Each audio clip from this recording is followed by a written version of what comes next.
নমস্কার। বাবা বুড়ো শিব বাবা ও বসন্ত চণ্ডী মাতার আশীর্বাদ মাথায় নিয়ে শ্রী শ্রী রামকৃষ্ণ পরমহংস দেবের পাদপদ্ম প্রণাম জানিয়ে শুরু করতে চলেছি আজকের যাত্রাপালা। শ্রী ভৈরবনাথ গঙ্গোপাধ্যায় রচিত, কল্যাণ ভট্টাচার্য নির্দেশিত, সম্পাদিত ও অভিনীত আজকের যাত্রাপালা স্বর্গের পরে স্টেশন। কৃষ্টি নাট্য সংস্থার নিবেদন স্বর্গের পরে স্টেশন। শ্রেষ্ঠাংশে তুষারকান্তি রায়, স্বরূপানন্দ দত্ত, মলয় রায়, সুদয় শর্মা, জগবন্ধু মাঝি, জীবন মাঝি, তপন মাঝি, সৌভিক সাহা, তন্ময় সাহা, অহেঞ্জিতা খাঁ, সৌগত মাঝি ও কল্যাণ ভট্টাচার্য। দল ম্যানেজার উৎপল দিকপতি ও গঙ্গাধর মন্ডল। সুর সঞ্চালনা রনি মন্ডল। ব্যবস্থাপনা সুশান্ত মন্ডল, সুশান্ত চক্রবর্তী, অরুণ মন্ডল, বাবলু দাস, অজয় মন্ডল ও ধনঞ্জয় দাস। মঞ্চ শ্রীধর ডেকোরেটরস, কালনা, গোয়াই। আলো ও সুর Ramakrishna Natya Niketan, Bardhaman. Mike Mahanta sound provider Prasun Mahanta, Goyai. Shri Chanchal Roy, Kalna. শুরু হচ্ছে আজকের যাত্রাপালা কৃষ্টি নাট্য সংস্থার নিবেদন ভৈরবনাথ গঙ্গোপাধ্যায় রচিত, কল্যাণ ভট্টাচার্য নির্দেশিত স্বর্গের পরে স্টেশন। স্বর্গের পরে স্টেশন।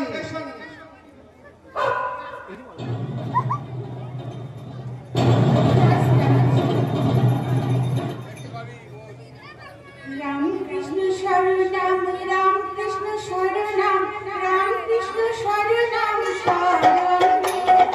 রামকৃষ্ণ শরণাম, রামকৃষ্ণ শরণাম, রামকৃষ্ণ শরণাম শরণে। বিকারি কেবলেন, বিকারি কেবলেন, বিকারি কেবলেন শরণে। প্রভু বিকারি কেবলেন, বিকারি কেবলেন, বিকারি কেবলেন শরণে। রামকৃষ্ণ শরণাম, রামকৃষ্ণ শরণাম, রামকৃষ্ণ শরণাম শরণে। রামকৃষ্ণ শরণাম, রামকৃষ্ণ শরণাম, রামকৃষ্ণ শরণাম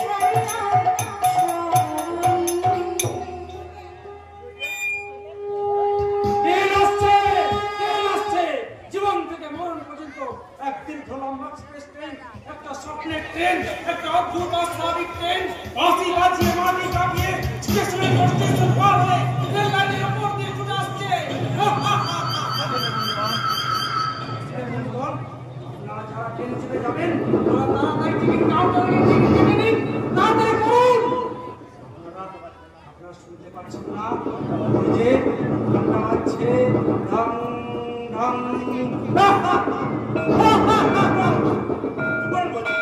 আপনি কি পাগল নাকি? আমার ট্রেনের এক নম্বর প্যাসেঞ্জার এসে গেছে। আপনি কে? আমি বিবেক। আমার নাম বিবেক। হৃদয় করেছিলাম এবার।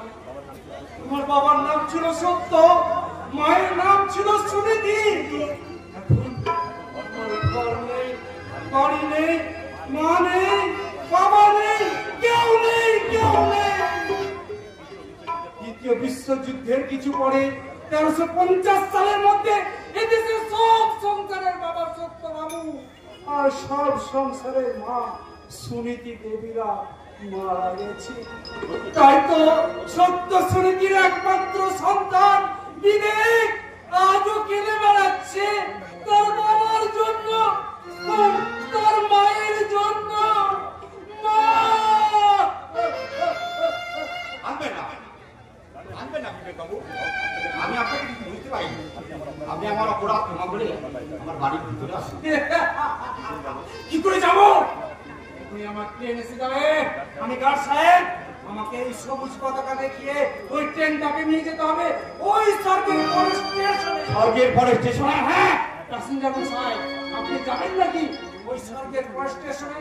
যদি যাবেন তাহলে তাড়াতাড়ি টিকিট কাউন্টারে গিয়ে টিকিট কেটে নিন, তাড়াতাড়ি করুন। যদি আমি একবার এই সবুজ পতাকা দেখিয়ে ড্রাইভারকে ট্রেন ছাড়ার কথা বলে দিই, তাহলে আপনি আর ট্রেন ধরতে পারবেন না। আপনার বাবা মায়ের সঙ্গে আর দেখা হবে না। বাবা,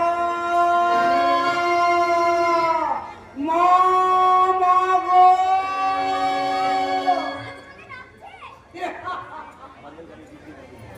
আমার রেলগাড়ির দিকে প্যাসেঞ্জার এসে গেছে। ওকে পাগল বলিস না রবি। আচ্ছা, আপনার নামটা কি বলুন তো? ভুবন ব্যানার্জি। ভুবন ব্যানার্জি? ভুবন মানে পৃথিবী। আচ্ছা পৃথিবী বাবু, আপনি একটা কাজ করতে পারেন। আপনি আমার ট্রেনটাকে চালিয়ে নিয়ে যেতে পারবেন? কি বলছেন আপনি? পারবেন না তো? কিন্তু কেন পারবেন না? উত্তর দিন। ভয় কি রবি? আমি তো রয়েছি বাবা। বাবার মতো বাবা থাকলে সন্তানের কোনো ভয় থাকে না। কিন্তু যুগের বাবারা আজকালকার ছেলে মেয়েদের অবস্থা দেখে বোবা হয়ে থাকে। বোবা আধুনিক মেয়েদের মা হতে লজ্জা, পেট কাটা ব্লাউজ পরা মেয়েদের পেটে কি কোনদিন ঈশ্বরচন্দ্র বিদ্যাসাগর কিংবা আশুতোষ মুখুজ্জে জন্মায় না। জন্মায় যত বাপাল টাপাল ঝামেলা পাবেলার দল। সেই জন্য আমি আন্তর্জাতিক 50 সালের সিনেমা আর বাবাদের যার এক ট্রেনে থাকবে মা আর এক ট্রেনে বাবা।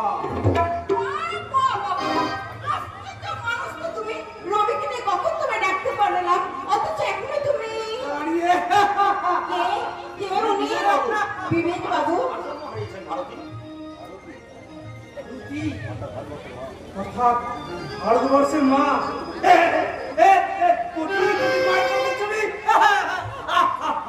আমার স্বপ্ন দেখা ছবি কাজ করে মিলে যাচ্ছে। এবার আমি ট্রেন ছাড়বো। সংসারের বাবা আপনি, ট্রেনের ইঞ্জিন। সংসারের মা আপনি, গার্ড সাহেব হয়ে সন্তান কামরাগুলিকে মাঝখানে রেখে আপনাদের শ্রেয় ভালোবাসার ট্রেনটিকে চালিয়ে নিয়ে চলুন।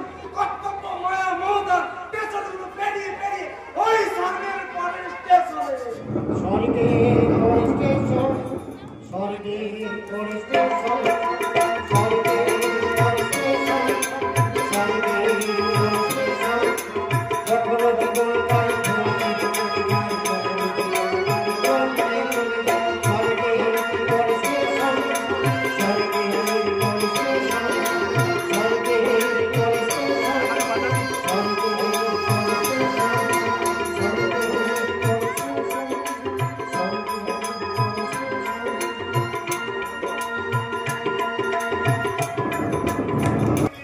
আমি আমার ভগ্নী স্টেশন, মানে আমার বোনের মতো ভারতীর বাড়ি স্টেশনে কদিন ধরেই ভারতী তাই ভাবলাম যাই দুদিন ভারতীর বাড়ি থেকে ঘুরে আসি। ভারতী আমাকে দাদার মতো ভালোবাসে, আমিও খুব ভালোবাসি। আমাকে দেখলি ভারতী সব কাজ ফেলে চলে আসে। হ্যাঁ যাই, ওদের ডাকি। ভারতী, ভারতী, আমি তো নিখিল না।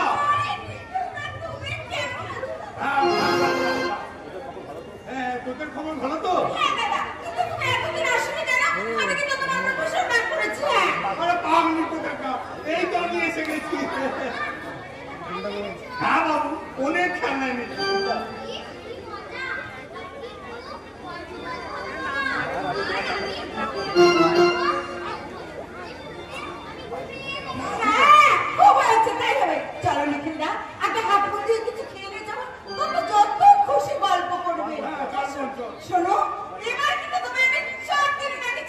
সেবার পালিয়ে গিয়েছিলে, এবার কিন্তু ইন্ডিয়ান আর্মি, তাই তো?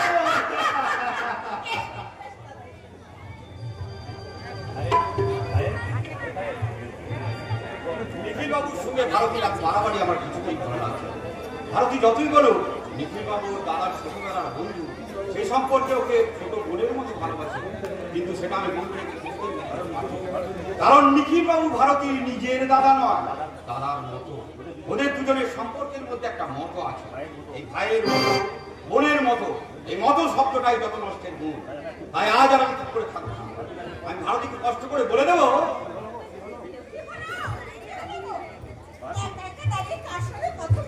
নিজের সঙ্গে। বলে ভারতী বলে যে মানুষ তার মনের গভীর গোপন কথাগুলো কাউকে বলতে পারে না, তো সেই মানুষ একান্ত নির্জনে নিজের সঙ্গেই কথা বলে। তার মানে তোমার গোপন কথা শোনার কেউ নেই? আমাকে তুমি তোমার গোপন কথা বলতে পারো না? তোমার সঙ্গে তাহলে আমার বাজার থেকে কি আনতে হবে বলো? আমি বাজারে যাবার নাম করে পালাতে চাইছো? আমার প্রশ্নের উত্তর এড়িয়ে যেতে চাইছো? হ্যাঁ তাই চাইছি। আমি জানি তুমি বুদ্ধিমতী। দুটো ছেলের মা হলেও তোমার শরীরে রূপযৌবনের কোনো অভাব নেই। চালাবে পুরুষ তো বটে, এই পুরুষকে বাইরের ঝড়ে কত কিছু কথা বলা।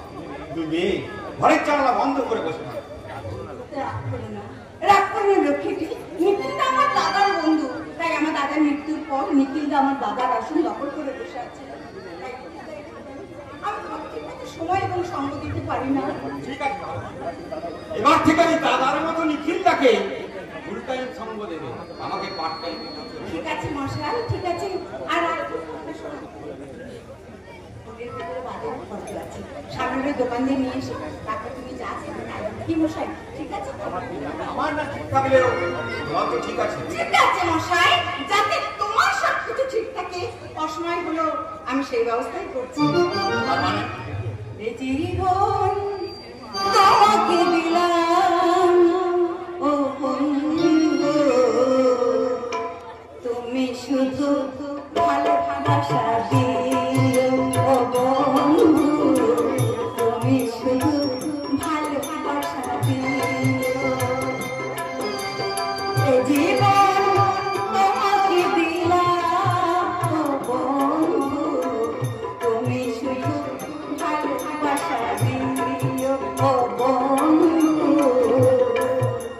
তুমি শুধু ভালোবাসা দিও।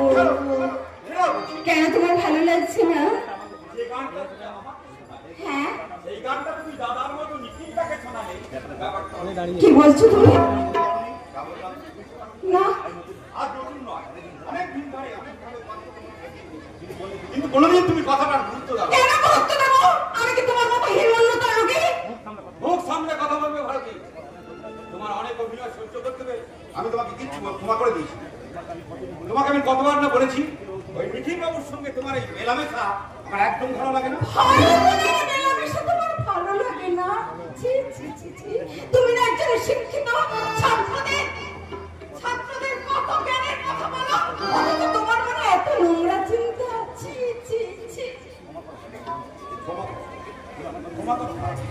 তুমি আমার কথা কি মনে করো না? যে কারো জ্বালা অভাবের যন্ত্রণায় আমি বেঁচে আছি কিনা সন্দেহ হয়। অনেক যন্ত্রণা মাঝে মাঝে আমি একটা প্রতিমা তৈরি করি, রবির মুখে 6 মাসের বাচ্চা সঙ্গে দেখে নিজেকে স্বর্গবাণী ভাবি আমার আর কিছু না থাক, দুটো সন্তান তো আছে, একটা ভালোবাসার প্রতিমা তো আছে। হ্যাঁ হ্যাঁ, তুমি আমার স্বপ্ন, তুমি আমার মরুভূমি হৃদয়ে সান্ত্বনা, শান্ত আদর। তাই তোমাকে কাছে না হলে আমার অনেক কিছুই ভুল হয়ে যায়। যে ঘটনা ঘটে গেল নীতিবাবুই আপনার জানতে না পারে। তুমি গাড়ির ভিতরে যাও, আমি এক্ষুনি বাজার করে নিয়ে আসতে যাবো। ঠিক আছে, বেশি ভালোবাসলে মানুষ মতো এরকমই ভুল করে। তাছাড়া নিখিলদা এলে তো আমি তো সময় দিতে পারি না, অথচ নিখিলদার সামনে থেকে এক মুহূর্ত সরে গেলে নিখিলদা এসে আমায় বলে, এই ভারতী, হ্যাঁ এখানে একা একা দাঁড়িয়ে কি ভাবছিস বোন? ও কিছু নয় দাদা, ও কিছু না, সে তোমাকে শুনতে হবে না। আচ্ছা, আমি এখানে আসি বলে কি ভুবনবাবু বিরক্ত হন? না, বিরক্ত হবেন কেন? খুশি হন। কিন্তু না দাদা, এর মধ্যে কোনো কিন্তু নেই। একটু আগে তোর সঙ্গে যেন কি নিয়ে তর্ক হচ্ছিল। ও আমাদের স্বামী স্ত্রী দাম্পত্য কলহ, সে কথা তোমাকে বলা যাবে না তা দাদা। কেন বলা যাবে না? না মনে কর না আমি তো বন্ধু। তুমি তো আমার দাদার বন্ধু দাদা। দাদা কিসে বন্ধু হতে? হ্যাঁ শোন, তোকে আমি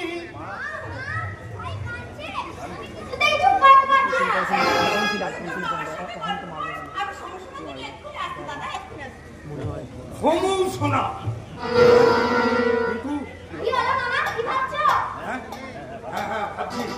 ভাবছি সামনে আগে চলবে না। এই নে ওই টাকাটা নিয়ে মনের মাথায় সেই মিষ্টি দোকান থেকে সন্দেশ কিনে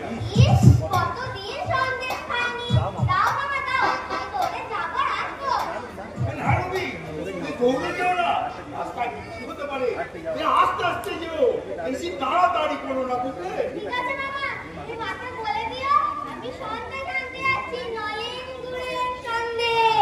নলেন গুড়ের সন্দেশ,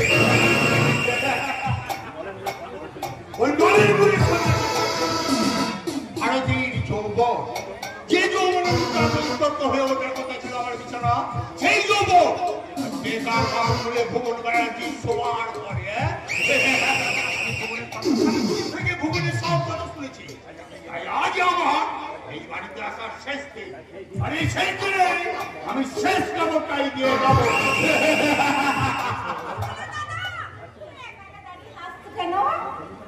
তুই শুনে হ্যাঁ তুই শুনিয়ে দে। তুই আমার পাশে এসে বল, তোর সঙ্গে আমার খুব কথা।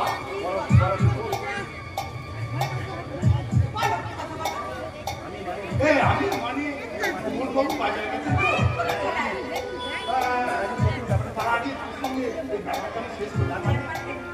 তো, রবি সন্দেশ খেতে চাইছিল, তাই ওকে সন্দেশ আনতে পাঠালাম।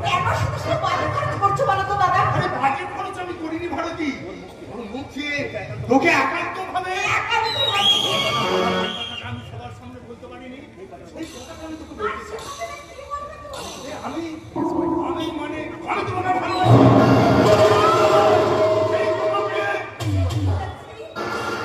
আমরা তোমাকে দাদার মতো ভালোবাসি আর তুমি আমাকে বোনের মতো।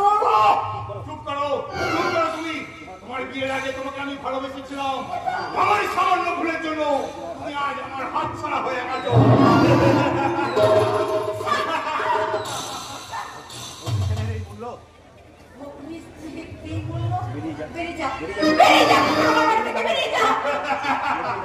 বেরিয়ে যাবো উপোস করে নয়, ওর এই যৌবনের হাড়ি চেটে পুটে খেয়ে।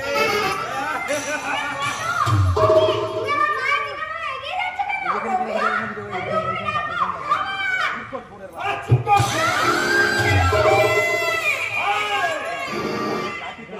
রবি অজ্ঞান হয়ে গেছে, এই সুযোগে আমি আমার মনের আনন্দে অনেক দিনের সাথে বসে নেবো তোর এই যৌবনের সাথে।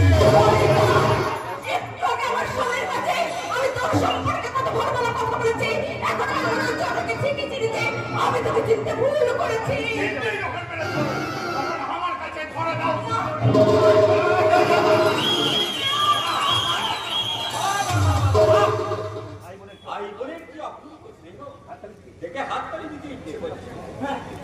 দেখুন না ভুবন বাবু, ভারতীকে কি বাজে নিয়ে তুই জোর করে আমার সঙ্গে মানে ইয়ে করতে চাস, কেমন জানে আমি এই বাড়িতে কখনো আসতাম না।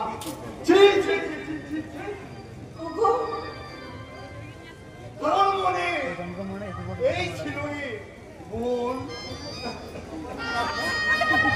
তুমি আমায় ক্ষমা করো, ক্ষমা করো, আমি তোমার কথা না শুনে ভুল করেছি। তুমি বিশ্বাস করো, আমি বুঝতে পারিনি লোকটা এত জানো, আমি ভাবতে পারিনি ভাই বোনের সম্পর্কের মধ্যে দিয়ে ওই কাল স্বপ্নের ভিতরে বিষ ছেলে দিয়ে চলে যাবে। রবি ওঠ বাবা, ওঠ রবি, শোনো না, কি বলে? রবিকে তুমি ছোবে না। ছোবো না? যা বলেছি ঠিক বলেছি, তুমি দীর্ঘদিন আমাকে মিথ্যা কথা বলেছো। রবি ওর তো বাবা, তোর মাকে বাড়ি থেকে বের করে দিয়ে বাড়ির দরজাটা বন্ধ করে দে।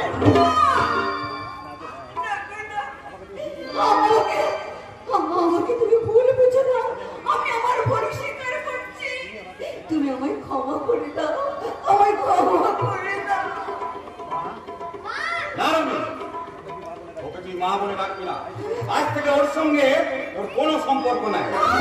6 মাসের বাচ্চা বোনকে নিয়ে তুমি এই মুহূর্তে বাড়ি থেকে বেরিয়ে যাও।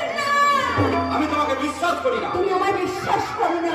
বিশ্বাস করতাম যদি তুমি চিৎকার করে লোক ডাকতে। আমি লজ্জায় ঘেন্নায় নিজের কাছে নিজে হেরে গেছি বলে আমি চিৎকার করতে পারিনি।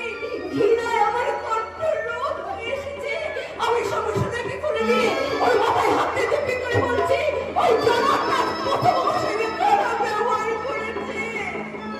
আমার দেবে ক্ষমা করো। তবুও তোমাকে আমি বিশ্বাস করি না। তুমি বেরিয়ে যাও। তুমি যদি এই মুহূর্তে বেরিয়ে না যাও তাহলে আমি বুঝবো রবি আমার সন্তান আর নিখিল বাবুর সন্তান। ওই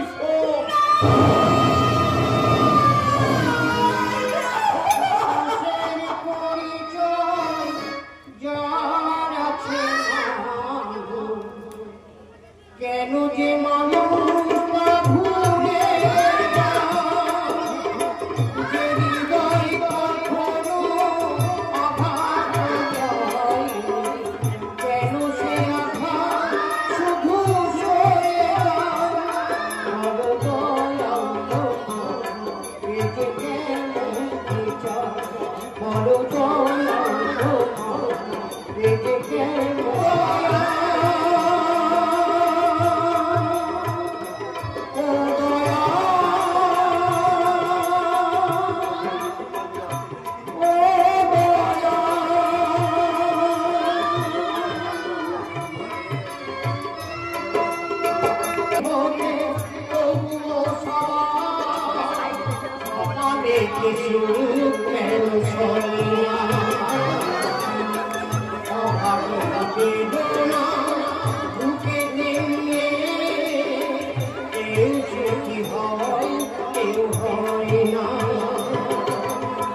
মনে চাই সুখী হতে তবুও সবার অনেক সুখ কেন হয় না।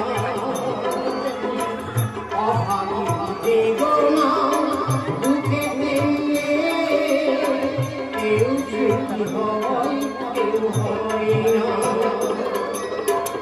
মানুষেরই জন্ম মানুষেরই জন্য, মানুষেরই জন্ম মানুষেরই জন্য, কেন যে মানুষ কাঁদবে যায়। বলো দয়াল তোমার এ যে কেমন বিচার, বলো দয়াল তোমার এ যে কেমন বিচার। ও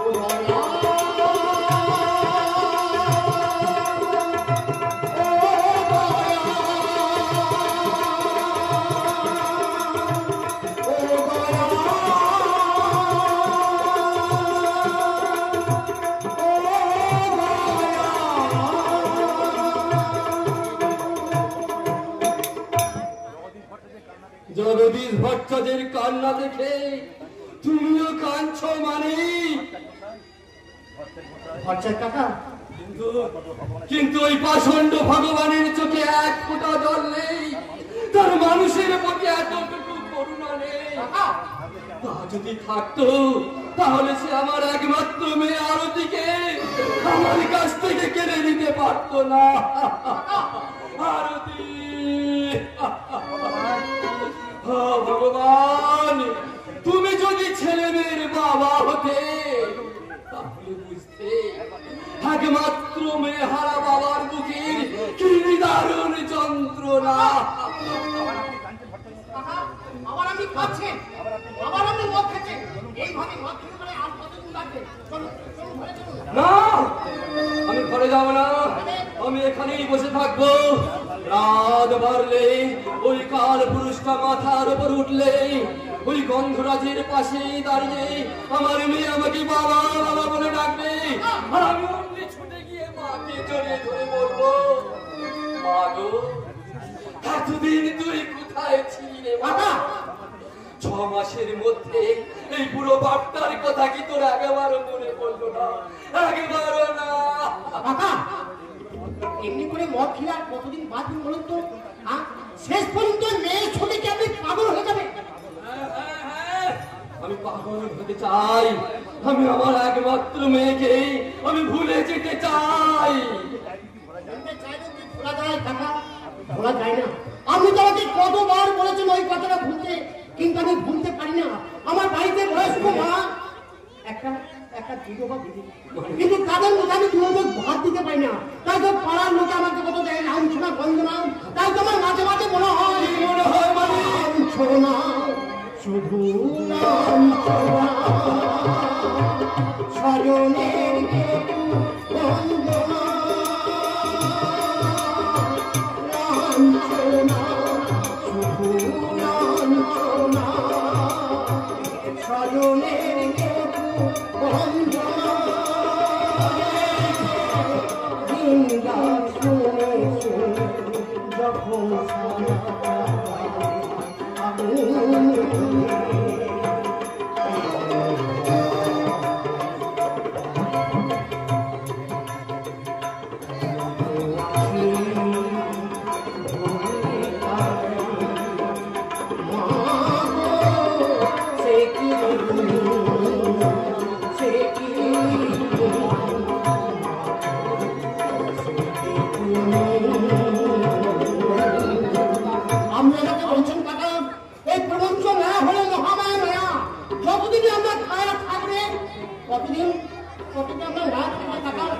কতদিন আমরা না থাকে এই ময় আপনি কোনোদিন ভুলতে পারবেন না।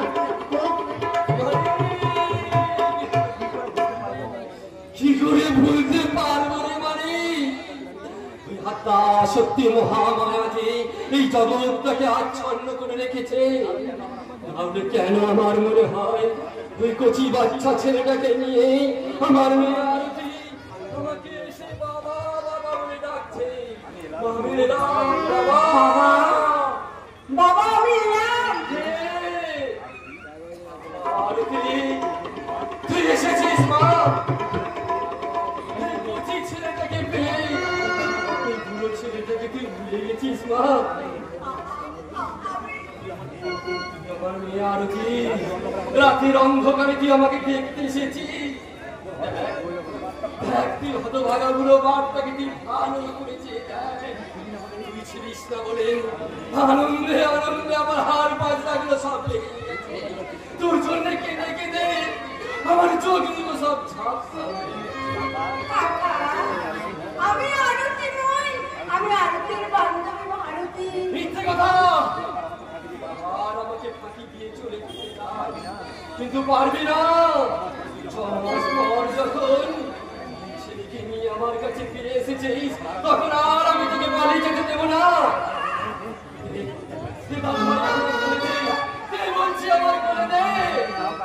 দাও দাও ভাবছি কাকার হাতে তোমার সন্তানকে তুলে দাও।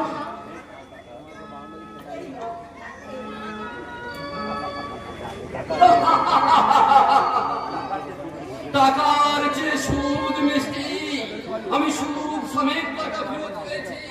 অনেক টাকা, অনেক ধন। মদ কেন রে? কোন দুঃখে আমি আবার মদ খাবো? দেখছিস না আমি আমার নাতি সমেত আমার মেয়েকে ফেরত পেয়েছি নাকি? বল মা আরতি।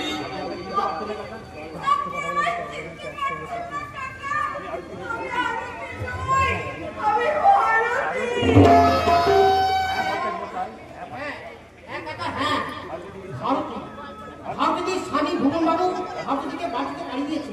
আরতিদির মৃত্যু খবর ভারতীদি জানতো না, তাই তো সেই আরতিদির কাছে ভারতীদি আশ্রয় চেয়েছে। আশ্রয়? আরতি যে নেই। কে কে বললে আরতি নেই? আজ থেকে তুই আমার মেয়ে আরতি, আমি তোর ছেলে, আমার নাতি। তুই তোর এই পুরো বাপের মাথার হাত রেখে বলতো মা, তুই আমাকে ছেড়ে কোথাও যাবি না। আজ থেকে তুই আমাকে বাবা বলে ডাকবি।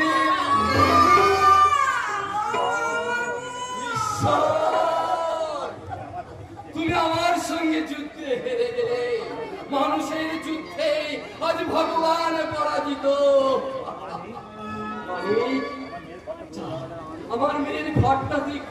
দেবো কাকা দেবো। মায়ের আসলে বেঁধে দে। যা মা যা, এই দাদু ভাইকে নিয়ে ঘরে চলে যা। আমি জানি দাঁড়া মা দাঁড়া, আজ থেকে তোর ছেলে আমার এই দাদু ভাইয়ের নাম রাখলাম অর্জুন। অর্জুন ঘুমিয়ে গেছে, যা সবাইকে ঘরে যে ঘুমিয়ে নে। যা শুনবে যা। কতদিন পর এ বাড়িতে আনন্দের বন্যা এলো। ঠাকুর, কি অদ্ভুত তোমার লীলা ঠাকুর, কি অদ্ভুত তোমার লীলা। সঙ্গে আমার ঘুম মাঝ সকাল মাপনে চুরি করে বেঁচে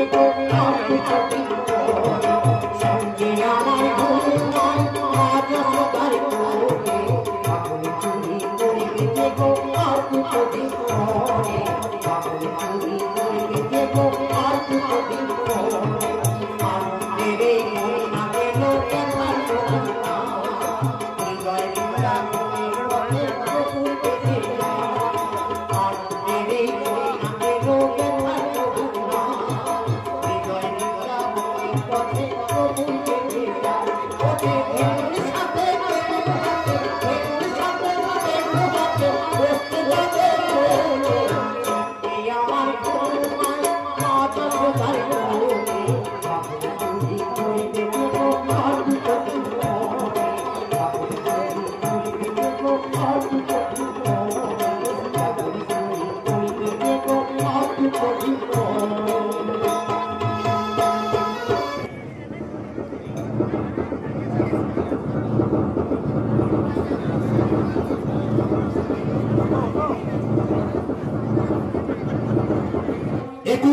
বছর পর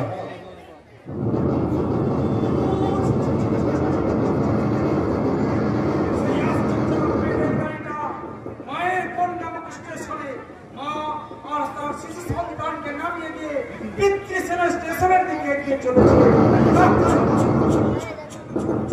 বন্ধুগণ, আপনারা বসুন। ভুল বুঝাবুঝি স্টেশন থেকে রেলগাড়িটা ছেড়েছি, তারপর সন্দেহ স্টেশনের উপর পেরিয়ে ঝগড়াঝাটি স্টেশনে কিছুক্ষণ দাঁড়িয়ে কন্যাশ্রী স্টেশনের ইঞ্জিনটাকে ঠিক করে নিয়ে কর্তব্য কিংবা অনুশোচনা স্টেশনে পৌঁছাতে 21টা বছর সময় লেগে গেছে। তাই আমি গাড়ি দাঁড়ানোর সিগন্যাল দিলাম। ওই দেখুন, পুলিশ অফিসার ভুবন ব্যানার্জি আত্মবিলাপ করতে করতে এদিকে আসছে। আপাতত আমি ওই ডাস্টবিনের ক্যান্টিন থেকে কিছু টিফিন খেয়ে নিই। 21 বছর ধরে আমি ভারতীয় আশ্রমকে ঘুরে বেড়াচ্ছি, কিন্তু কোথাও তাকে সন্ধান পেলাম না। ভারতীর সঙ্গে ছাড়াছাড়ি পরেই আমি পুলিশে চাকরি পেয়েছি। বর্তমানে আমি হৃদয়পুর থানার ওসি। আমার হাতে এখন অনেক ক্ষমতা, কিন্তু সব ক্ষমতা প্রয়োগ করেও আমি আমার মনটাকে জোড়া লাগাতে ভালোবাসার সামান্য একটা ভুল এই 21টা বছর ধরে আমার জীবনটাকে জ্বালিয়ে ছাড়খাড় করে দিচ্ছে। ভেবেই তো সন্দেহের আগুন যে ভয়ঙ্কর, ওই আগুন যে কত সংসার করেছে, কত গুণে জমা হয়ে আছে ফুলের ছাল।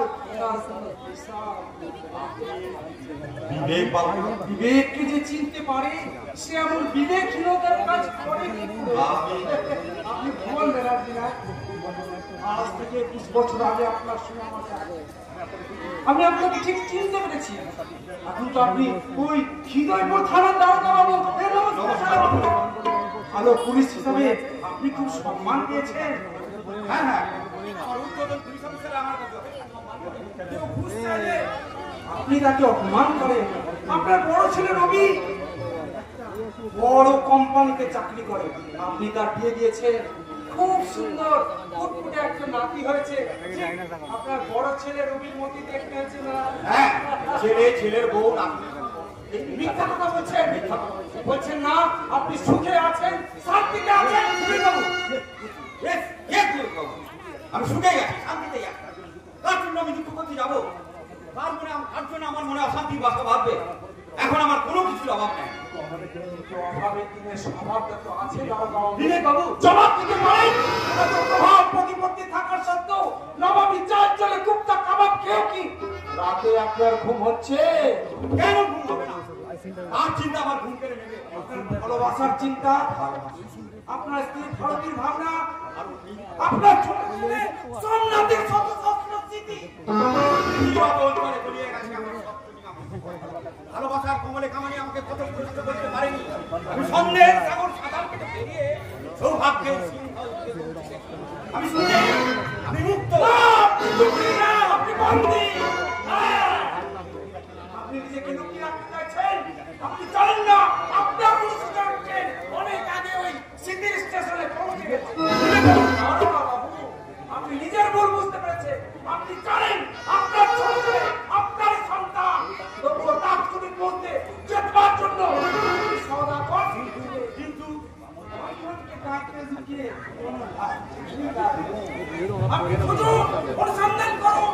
যদি খুঁজে পান ভালো কথা, নাহলে নিশ্চিন্ত থাকুন সন্দেহের মাঠ সুখ সিংহ নাটকে আপনাকে উদ্ধার করতে আসবে আপনারই ছোট ছেলে সীমন্ত। বিবেক বাবু আপনার ছোট ছেলে সীমন্ত।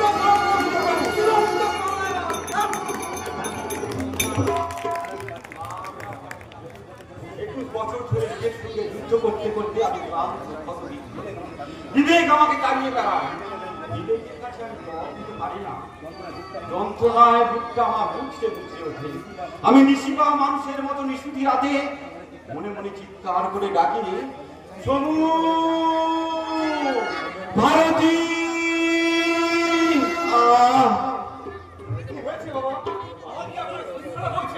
আমি না আপনাকে কত দিন বাজিন করেছি, আজে বাজে চিন্তা করে আপনি আপনার শরীর খারাপ করবেন না। তোমার মায়ের চিন্তা ভাইয়ের চিন্তাকে তুমি আজে বাজে চিন্তা কি বাবা? 21 বছর আগে যে ভদ্র মহিলা আপনাকে ছেড়ে ওই সমাজের বাচ্চাকে চলে গেছিল, তার কথা ভেবে কি লাভ? রবি, তোমার মা তোমার কাছে শুধু ভদ্র মহিলা না মানে তুমি না লেখাপড়া শিখেছো, কলেজ ইউনিভার্সিটির সিঁড়ি পেরিয়ে পেরিয়ে বড় বড় সার্টিফিকেট নিয়ে এসেছো, সেই জন্যই বুঝি ভুলে গেছো জীবন বোধের প্রথম ভাগের কথা। লেখাপড়া শিখলে মানুষ যে এত অশিক্ষিত হয় তা তোমার জানা ছিল না রবি। বৌমা বৌমা। বাবা, আপনি আমাকে ডেকেছেন? হ্যাঁ মা, তোমার ছেলে কোথায়? অপু ভিতরে বসে বই পড়ছে বাবা। পড়ছে? দাদু ভাইয়ের পড়া বন্ধ করে দাও, কারণ যারা পড়ে তারা বোধহয় পড়েই যায়। তোর বাবা নিচের দিকে নেমে গেছে। আমি যাবো বাবা, যাবো। থানায় গিয়ে তো চোর গুন্ডা বদমাইশ সমাজ বিরোধীদের শাসন করবোই। তার আগে আমি আমার বাড়ির বড় ছেলেকে একটু শাসন করতে হবে।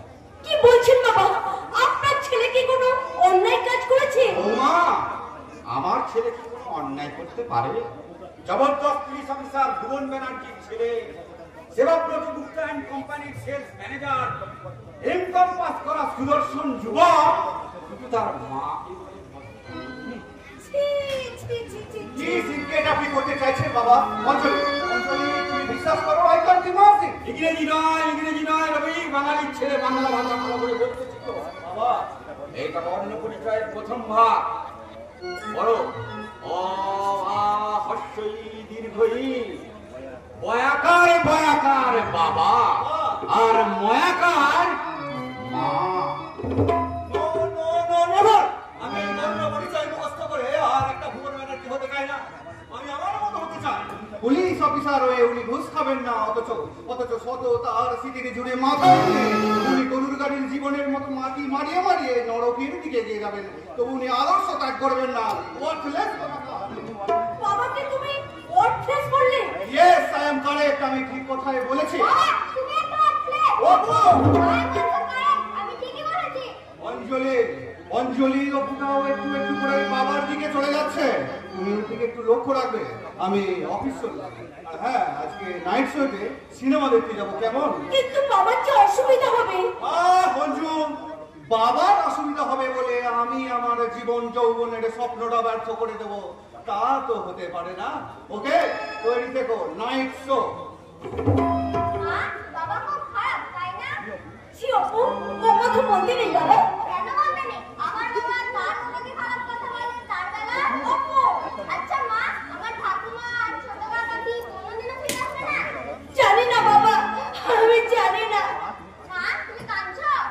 হ্যাঁ রে অপু, শাশুড়ি মাকে ছোট দেওরকে দেখার সৌভাগ্য আমার হয়নি। তোর দাদুর মুখে তাদের অনেক কথা শুনেছি। শুনতে শুনতে আমি ভোলানাথকে ডেকেছি। ভোলানাথ, আমার শাশুড়ি মাকে তুমি ফিরিয়ে দাও। ভোলানাথ, আমার শাশুড়ি মাকে ফিরিয়ে দাও, ফিরিয়ে দাও।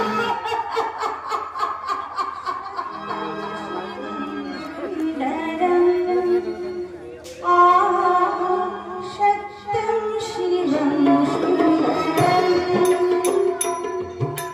সত্যম শিবম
আমি যন্ত্র তুমি যন্ত্রী, আমি ঘর তুমি ঘর। আমি যন্ত্র তুমি যন্ত্রী, আমি ঘর তুমি ঘর। আমি রথ তুমি রথ, যেমন চালায় তুমি তুমি। আমি রথ তুমি রথ, যেমন চালায় তুমি তুমি।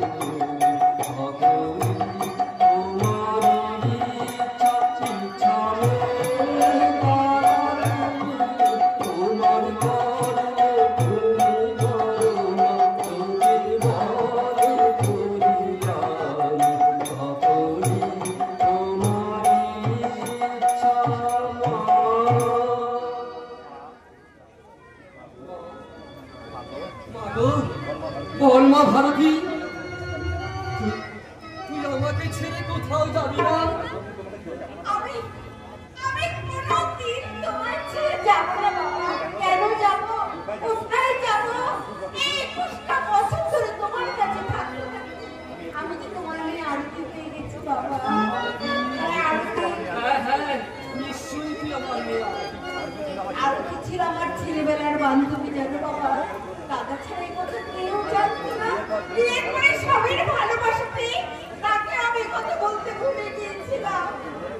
হলো রে মা? তুই কি আমার জামাইয়ের কথা ভাবছিস? হ্যাঁ বাবা, তোমার কথাই সত্যি। আমি তাই ভাবছিলাম। ভাবতেই হবে। এটাই তো প্রকৃতির নিয়ম। বাবা, আত্মা শক্তি মা মহামায়া পিতা গিরিরাজের ঘরে গিয়েও কৈলাসপতি শিবের কথা ভাবত। বাবা, তুইও ঠিক আমার জামাইয়ের কথা ভাবছিস তাই না রে মা? হ্যাঁ বাবা, তুমি ঠিকই বলেছো। তোমার কথাই ঠিক। সেই জন্যই তো এই বৃক্ষ গিরিরাজ তোকে প্রত্যেকদিন জিজ্ঞাসা করে, ও মা মহেশ্বর যদি তোকে কোনোদিন নিতে আসে তখন তুই কি করবি রে মা? কৈলাসে যাবে গো চলে গিরিরাজের মেয়ে,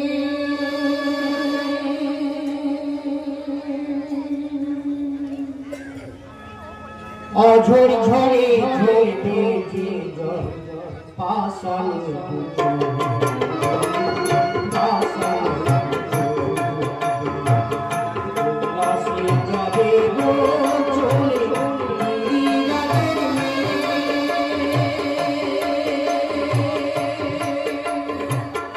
অঝোর ঝরে ঝরতে যে জল পাশান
চলে যাবি বলেই কি তোকে আমি 21টা বছর ধরে আমার বুকের মধ্যে আগলে রেখেছিলাম। কার্তিকের মতো দাদু ভাইকে আমি 21টা বছর ধরে লালন পালন করেছি। চলে যদি যাবি তাহলে ফিরিয়ে নিয়ে যাবি আমার মায়া মাখানো স্নেহ বানানো 21টা বছর।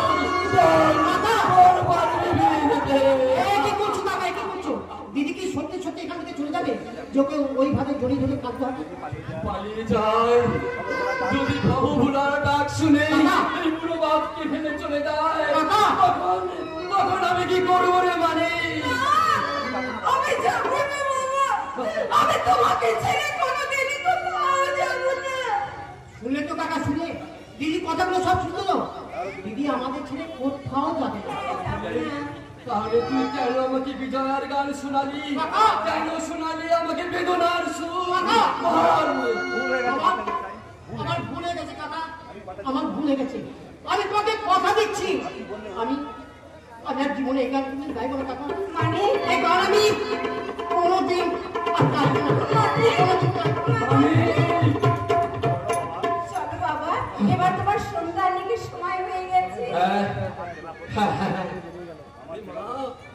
আমার সেবা করতে করতে যেন তোর স্বামী আর বড় ছেলের কথা ভুলে যাস না মা। তাই তাই কি কখনো আমি পারি বাবা? তারা যেখানেই থাক, যত দূরেই থাক, তাদের কথা তো আমার মনে পড়বে। কারণ এখন যে আমি শীতেতে শীতের উপরে কপটের চৌকাটে ষষ্ঠীর উপরে সকাল সন্ধ্যে ঠাকুরকে প্রণাম করে বলি, ওগো ঠাকুর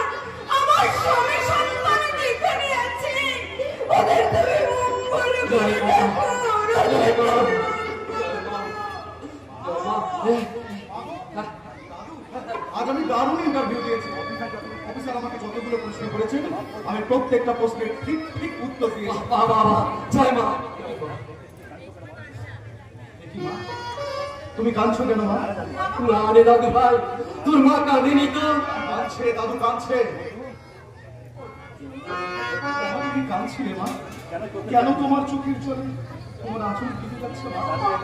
দাদুর এ মাসে পেনশনে টাকা খরচ হয়ে গেছে বুঝি? আচ্ছা মা, তুমি যে বাচ্চাদের টিউশন পড়াও তাদের মাইনের টাকাও কি তুমি খরচ করে দিয়েছো? বলো না মা, বলো কেন তুমি কাঁদছিলে?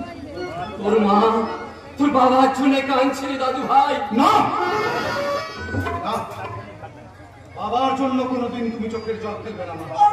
যে বাবাকে আমি ঘৃণা করি তুমি কোনোদিন চোখের জল ফেলবে না।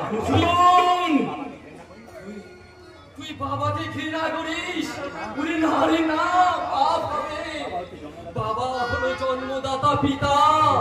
পিতা? হ্যাঁ রে অর্জুন, শাস্ত্রে বলেছে পিতা স্বর্গ পিতা ধর্ম পিতা হি পরমহং তপ পিতরি পিতিমা বন্যে প্রিয়ন্তে সর্বদেবতা। মানি না, মানি না আমি শাস্ত্রের কথা। যে লোকটা মিথ্যা সন্দেহ করে আজ থেকে 21 বছর আগে রাতের অন্ধকারে তার শিশু সন্তান সহ তার স্ত্রীকে বাড়ি থেকে বের করে দিয়েছিল, আমি তাকে পিতা বলে মানি না, তাকে আমি স্বর্গ বলে মানি না। কেন মানিস না অর্জুন? কেন মানবো মা? সেই ভদ্রলোকটা হয়েছিল 6 মাসেরই শিশু সন্তান সহ তার সন্তান নয়, সে নাকি জগৎ সন্তান।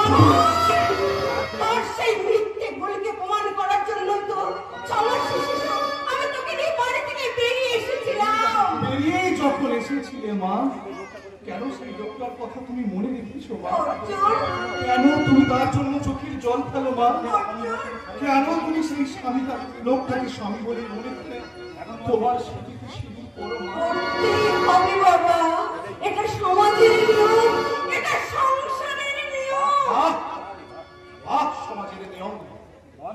মহানুভব স্বামী স্ত্রীকে সন্দেহ করে রাতের অন্ধকারে শিশুপুত্র সহ বাড়ি থেকে বের করে দেবেন, আর সেই আদর্শবান পুরুষের মঙ্গল কামনায় তার স্ত্রী স্মৃতিকে সিঁদুর করবে। আরে সমাজের নিয়ম মা। আমি সমাজের পুরনো নিয়ম শৃঙ্খলা চেঞ্জের কথা বলছি মা। আমি 21 শতাব্দীর সমস্ত নিয়ম শৃঙ্খলা ভেঙে ফেলার কথা বলছি। আমি বেরিয়ে আসতে চাইছি এক অবক্ষয়ের ব্যারিকেড ভেঙে। আমি বলবো এই চুরমার করে দাও।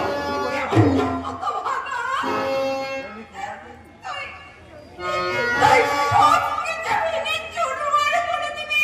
তাহলে দে, মায়ের সঙ্গে ছেলের সম্পর্কটা ভেঙে দে, ওটা তো পুরনো নিয়ম। তোর স্ত্রীর সম্পর্ক ভেঙে দে, ওটা তো আরো পুরনো নিয়ম। আমার এই বুকটা ভেঙে টুকরো টুকরো করে মরতে গেলে পুরনো সিস্টেমটা তুই চেঞ্জ করে দে। তুমি বিশ্বাস করো মা, সেই ছোটবেলা থেকে তোমার মুখে বাবার আর নিখিল গুপ্তের কথা শুনতে শুনতে আমার মধ্যে একটা দ্বিতীয় অস্তিত্বের জন্ম হয় মা। তাই আমি চাকরি খুঁজতে গিয়ে বাবাকে খুঁজেছি দাদাকে, আর খুঁজে বেরিয়েছি সেই শয়তান নিখিল গুপ্তকে মা। তাদের কাউকে তোকে খুঁজতে হবে না অর্জুন, তুই শুধু মা শব্দের মানেটা খোঁজ। আর এই মায়ের আদর্শকে ভালো করে চিনে না। একটা কথা মনে রাখবে অর্জুন, সংসারে যারা মাকে চিনেছে তাদের আর কাউকে চিনতে হবে না, আর কাউকে খুঁজতে হবে না, আর কাউকে খুঁজতে হবে না। আমি তোমাকে চিনেছি মা। আমি দেখেছি করুণাময়ী মাতৃরূপ, যে মুখ থেকে আমি চিরকাল পুজো করবো আমার চোখের জল দিয়ে। প্রয়োজন হলে আমার বুকে রক্ত দিয়ে। মা গো হিমালয় হয়ে তুমি শিয়রে থাকো, কত ঝড়ের আঘাত বাঁচিয়ে রাখো। মা গো হিমালয় হয়ে তুমি শিয়রে থাকো, কত ঝড়ের আঘাত বাঁচিয়ে রাখো।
শান্তিতে বাস করবে, কিছু ভারী বাধা দেবে না, তা কেমন করে হয়? আমি কোথেকে দেবো বলতে পারে? তার মানে বাবা মারা যাওয়ার পর থেকে আমি শুধু এতক্ষণ খেতে পারি তোমার মানে না, অনেকদিন আগে মারা গেছে। তোমার দাদা দিদি আত্মীয় স্বজন কেউ নেই? কেউ নেই, কেউ নেই। এই পৃথিবীতে আমি ছাড়া আমার আর কেউ নেই। আমি একা অসহায়। তুমি ছোট্ট একটা প্লাস্টিক কারখানাতে কাজ করি। সেখানে খেলা তৈরি হতো দিনের বেলা, আর রাতে হতো দুপুরি কাজ। কারখানা মালিক সেই কাজে আমাকে লাগাতে চলছে। তাই এক বছর আমি কাজটা ছেড়ে দিয়েছি। এখন বস্তি থেকে বার করে দিলে আমি কোথায় যাবো বলতে পারি না। তোমার আমার মতন বাবা মারা ছেড়ে দে, ঘরে শত্রু বাইরে শত্রু, আমাদের একটু লড়াই করে জিতে দিতে হবে দাদা। এই ছেলেটা তার আগে বাচ্চাটা জিনিস মাত্র আমি চালাই আমাকে ঘটি ভাই না তো যাচ্ছে সব করে গেছে। এই শাশুড়ের বাচ্চারা হাসি বন্ধ কর। আমার ছেলে সারা দিন বাবার এরা সামনে আমার দিচ্ছিস সামনে কথা বলবি না। সোনা হারামি বাচ্চা এসে দেখতো আমি করলে তোর মুখে কাটটা মারতে মারতে তোর ওদের শালা শুয়োরের বাচ্চারা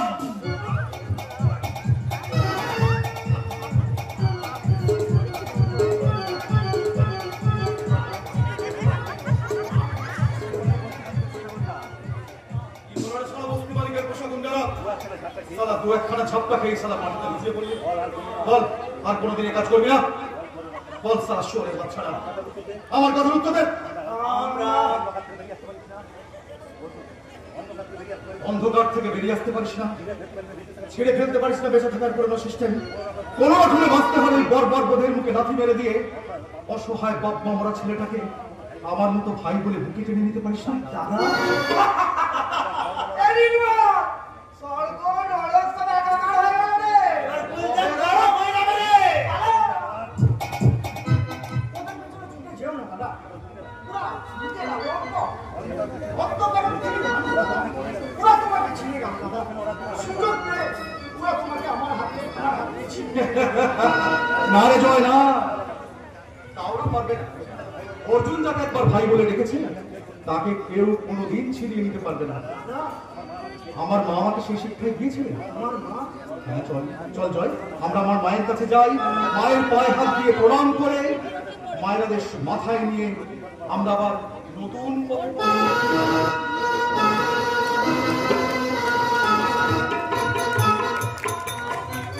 ভেঙে দেবে ভেঙে দেবে বিষ্কার সেবা প্রভুত্তর পোষা গুন্ডারা সেই অপরিণামের মাথাটাকে ধরে একেবারে ভেঙে দেবে। তোমার এত বড় সাহস যে আমাদের লোক বস্তি উচ্ছেদ করতে গেছে বলে তুমি তাদের মেরে তাড়িয়ে দিয়েছো। তাই তোমাকে আমি যাই বলো মিস্টার রবি, অর্জুন বাবুর সাহস আছে। সাহস নয়, এটাকে বলুন দুঃসাহস। আর তার সেই দুঃসাহসের পরিণামটা হবে মিস্টার সেবাব্রত গুপ্ত প্রশ্ন আলিবান। মিস্টার সেবাব্রত গুপ্ত সাহসী যুবক অর্জুন বাবুকে চাকরি দেবে, আর এই কথা আপনি মিলিয়ে নেবেন। অসম্ভব অসম্ভব। মিস্টার সেবাব্রত গুপ্তকে আপনি চেনেনই না। চিনি চিনি মিস্টার রবি, মাত্র 1 বছর তার বিয়ে চাকরি করলেও লোকটা আমি যতক্ষণ চিনি আপনি ততক্ষণ চেনেন না।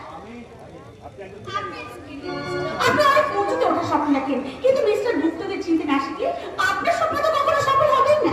বললো নি বললো নি আমি বড় একা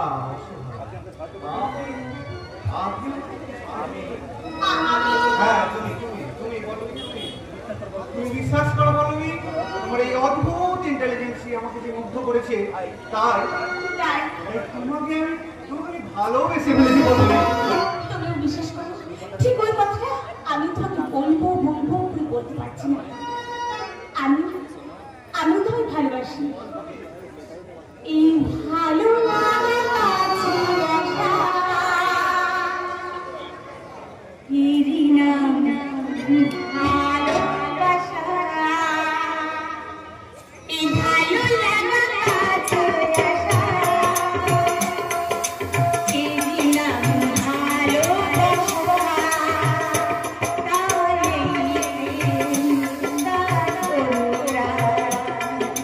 দুটি চোখের স্বপ্ন ভাষা। ভালো লাগা আছে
গোপাল গোপাল গরুর পাল লয়ে যায় মাঠে, শিশু গম দেয় মন, নিজ নিজ হাসবেন না বাবু, আপনি হাসবেন ভালোবাসার আমি বাদ দিয়ে অফিসের কাজকর্মগুলো সেরে ফেলুন, বাকি কাজটা ওই গাছতলায় কে করবে?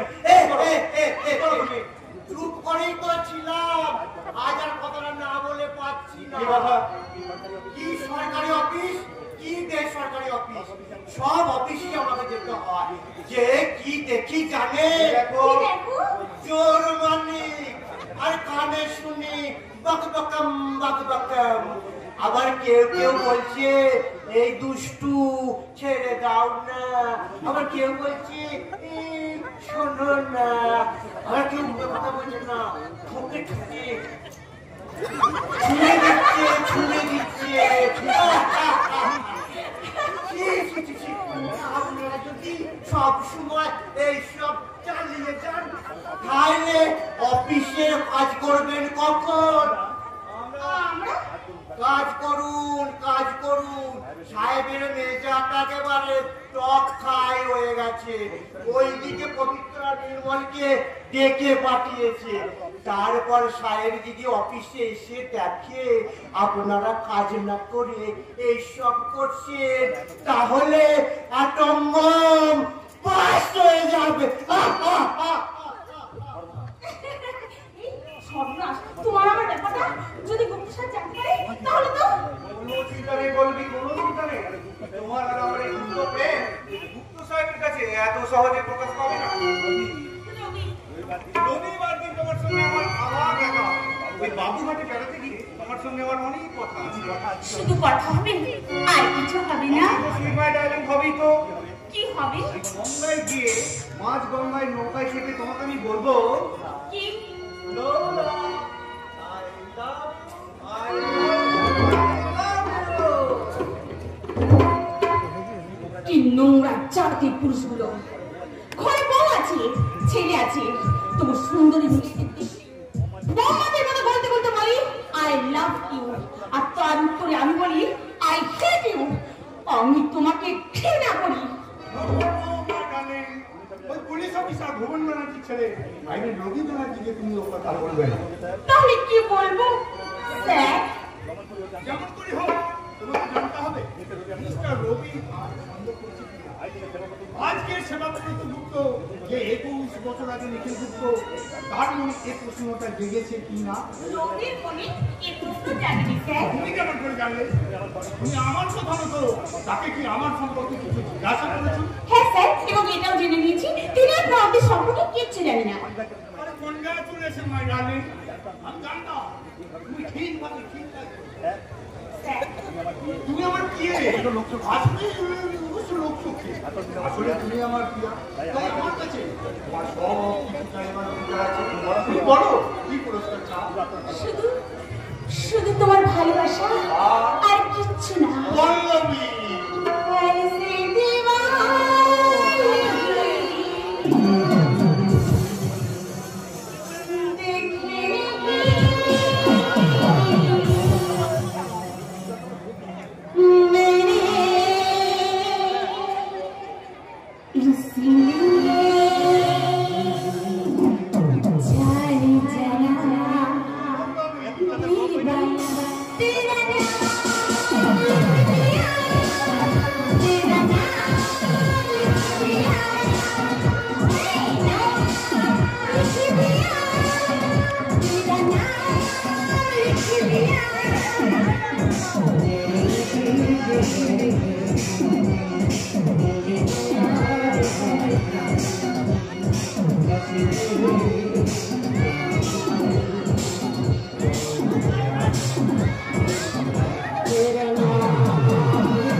বুঝতে পারি না। আমার মেয়ে সাধনা অবশ্যই আমাকে সন্দেহ করে।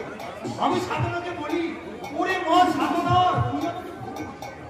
তুই যেমন আমার মেয়ে তেমনি আমার বিয়ে পল্লবীও ঠিক আমার মেয়ের মতো। ওই মতর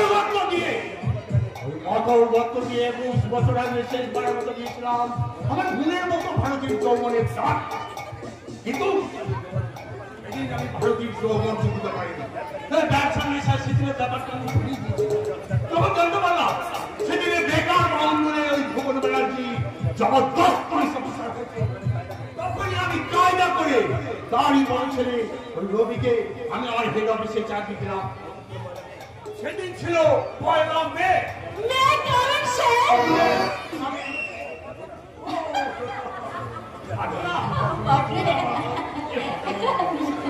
তার আগে বলো একা একা দাঁড়িয়ে তুমি কার সঙ্গে কথা বলছিলে? কিন্তু আমি যে শুনলাম তুমি বলছিলে দাঁত বসিয়ে দিতে পারবে না ভারতীয় ভুবন ব্যানার্জি। তার আগে আমি যাত্রা নাটক করছিলাম। হ্যাঁ মনে করেছি ওই মিষ্টি নাট্য সংস্থা সেই নাটকের কিছু চরিত্র কিছু ডায়লগ আমি আপন মনে বলছিলাম। এইদিকে ব্যবসা আর বিজনেস নিয়ে সবসময় তুমি ব্যস্ত থাকো, তার মাঝেও তুমি যাত্রা নাটকে প্রয়োগ করছিলে। পড়া উচিত রে মা, যাত্রা হচ্ছে লোক শিক্ষার মাধ্যম, তাই লোক সেবা করতে গেলে যে শিক্ষার বই করতে হবে মামনি। তাছাড়া যারা না পড়ে তারা সমাজে তথা শিক্ষার শত্রু। তার চেয়ে অনেক বড় শত্রু তারা যারা বস্তির ঘর ভেঙে অনাথ ছেলে মেয়েদেরকে পথের ভিখারি সাজিয়েছে, তাদের শাস্তি হওয়া উচিত। মামনি না কোনো কিন্তু নয়, এই বস্তির মালিকের বিরুদ্ধে আমি আমার মহিলা সমাজের পক্ষ থেকে বিদ্রোহ করবো এবং তোমাকে উচিত শিক্ষা দিতে হবে সেই দেশদ্রোহের বিরুদ্ধে। শুধু কুকুরে নয় বাবা, ওরা হচ্ছে ওদের বাজে কথা বলে তুই আর নিজের চরিত্রটা নষ্ট করিস না। তোর কথা আমি বুঝতে পেরেছি, তাই ওসব ব্যবস্থা করার জন্য আমি আপনি ওই অর্জুনকে ডেকে পাঠিয়েছেন, তাই তো স্যার?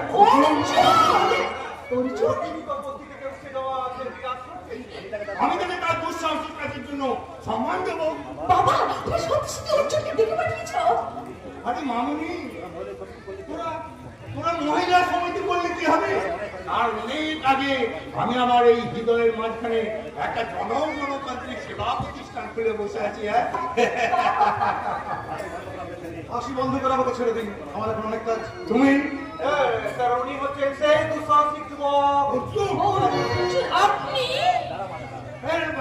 দাঁড়া, মানুষের মতো একটা মানুষকে আগে আমি স্বাগত জানাই।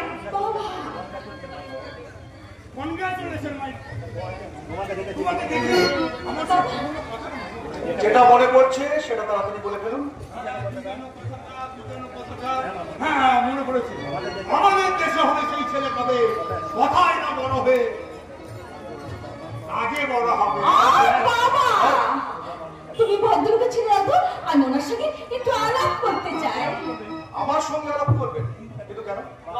কেন কি ওই গুন্ডাদের সঙ্গে ফাইট করে আপনি যেভাবে ওই ছেলেটাকে বাঁচিয়েছেন তাদেরও অনেকেই আপনার সঙ্গে আলাপ করতে চাইবে। আমি দেশের গৌরব অশেষ সাহস আপনার, তাই আমি মহিলা সমাজের পক্ষ থেকে আপনাকে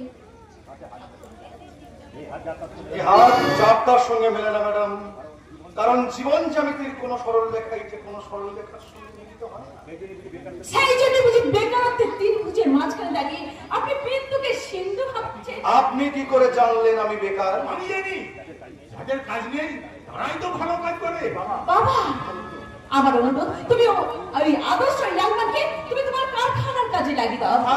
মিস্টার ব্যানার্জি, আপনি ওনার নাম ঠিকানা লিখে নিয়ে আজই ওনাকে অ্যাপয়েন্টমেন্ট করে আমার বাবার দেশ সেবা করার কাজের হাত আরো শক্ত করতে সাহায্য করুন, আরো শক্ত করতে সাহায্য করুন।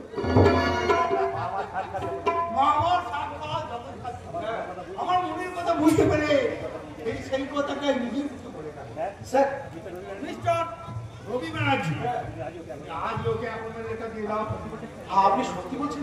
জীবনে আমি কখনো মিথ্যা কথা বলিনি যুবক। আমি পল্লবগ্রাহী নই, পুরীর ভূগ্রাহী।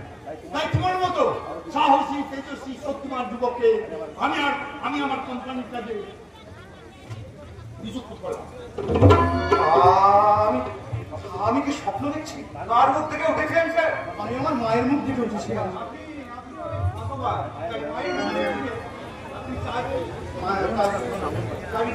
বলুন বলুন স্যার, আপনার পুরো নামটা? অর্জুন ভট্টাচার্য। বাবার নাম? আমার বাবা নেই, আমি শুধু আমার মায়ের ছিল। আমার অদ্ভুত মেয়ে, আমি শুধু আমার বাবার সন্তান। আমারও মা নেই। আমরা যেন মহাভারতের দুই চরিত্র, আমি কর্ণ আর আমি। আপনি অর্জুন।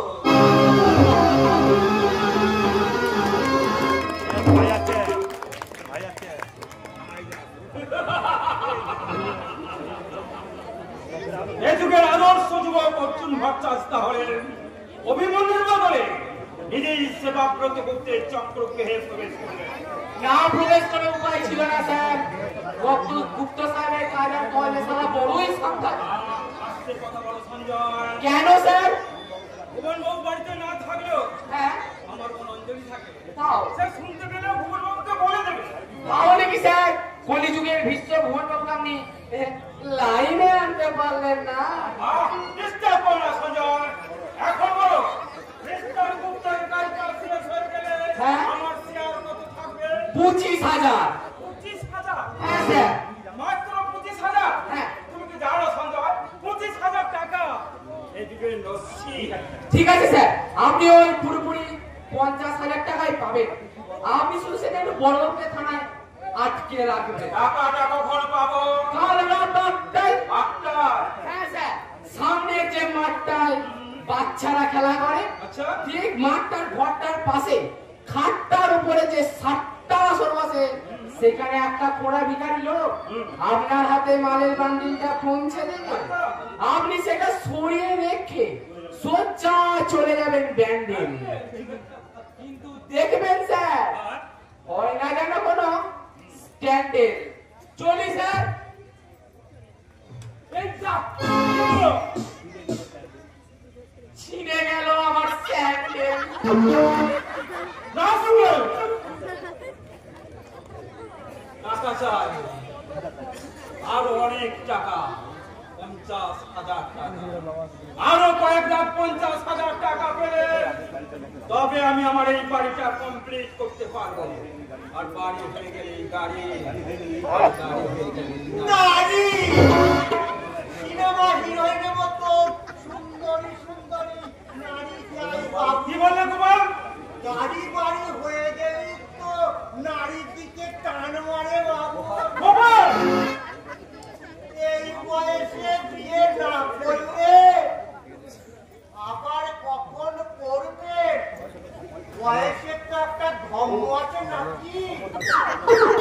ধর্ম থাকতে থাকতে কর্মটা সেরে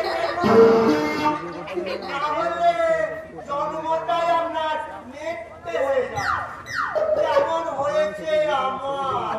চুপ করো, চুপ করো গোপাল! তোমার এই রামায়ণ আমি অনেকবার শুনেছি। ঠিক আছে, তাহলে কাঁচা সুট কানে কানে একটা কথা বলি। বলো, বলো কি বলবে? আপনার ভগ্নিপতি আজকাল আমাদের অফিসে মিস পল্লবীর সঙ্গে বকবক করতে দেয় না। খবরদার গোপাল, বাজে কথা বলবে না। রবীন্দ্র বাজে বাজে কথা বললে আমার কোন অঞ্জলি রাগ করবি। ঠিক আছে, বলবো না। 10টা টাকা হবে? 10 টাকা? 10 টাকা তুমি কি করবে? না মানে কথাটা যাতে হজম করতে পারি তার জন্য একটা বিড়ি কিনে খাবো। না, 10 টাকা না। হ্যাঁ স্যার, তা বলে যেন এটা ঘুষ বাঁধবেন না। ঘুষ কথাটা শুনলে সারা মাথায় আমার আগুন জ্বলে যায়। যারা ঘুষ খায় তাদের গুলি করে মারা উচিত। আমি কিন্তু ঘুষ খাই না, বুঝলেন না? কি বুঝলেন?